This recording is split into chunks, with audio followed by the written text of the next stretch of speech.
বন্ধুরা, আমি আজকে চলে এসেছি ধনেখালি তাঁতের শাড়ি নিয়ে। আপনারা সকলেই জানেন ধনেখালি তাঁতের শাড়ি সামার ফ্রেন্ডলি হয়, সফট হয়।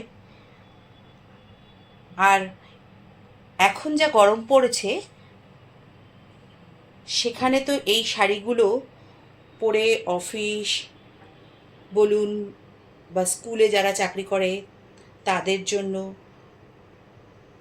ইভেন যারা এমনিও সব জায়গায় যাতায়াত করে তাদের জন্য খুবই সহজে ক্যারি করতে পারবে। এটা প্রথম শাড়ি, যদিও আজকে আমি যে সমস্ত শাড়িগুলো এনেছি সবটাই লাল আর সাদা কম্বিনেশনে। দেখতেই পাচ্ছেন ভীষণ সফট একটা শাড়ি। আর এই শাড়িগুলোর বহরও খুব বড় হয়, যার ফলে লম্বা যারা তারাও কিন্তু খুব সহজেই এই শাড়িগুলোকে ক্যারি করতে পারে। আর এই শাড়ির ভিতরে দেখুন আঁচলের পোর্শনে একটা সুতোর কাজ রয়েছে, পুরো শাড়িটাই সুতোর কাজে।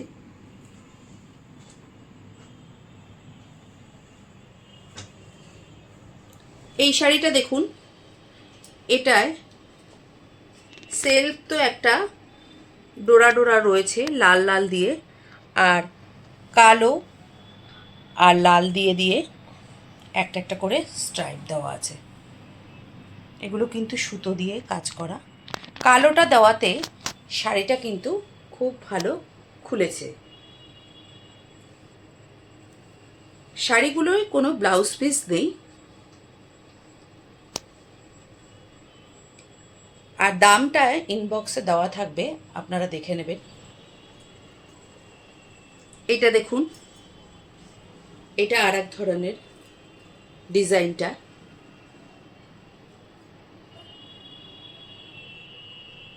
এটায় কালোর ছোঁয়া নেই, সাদা আর লালের উপরেই রয়েছে।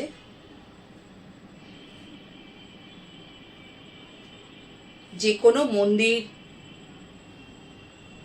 বা এরকম মন্দির জাতীয় যে প্রাতিষ্ঠানিক অনুষ্ঠানগুলো হয়, সকালের দিকে ছোটোখাটো কোনো অনুষ্ঠানে এই শাড়ি পরে কিন্তু অনায়াসেই চলে যাওয়া যাবে। ডেসক্রিপশন বক্সে দামটা লেখা থাকবে, আপনারা দেখে নেবেন। এটা একদম সিম্পল, আর ওগুলোর থেকে একটু কম রেঞ্জের, কিন্তু কোয়ালিটির কোনো তফাৎ নেই। কোয়ালিটির দিক থেকে এটাও খুব ভালো। ধনেখালি শাড়ি সবই ভালো।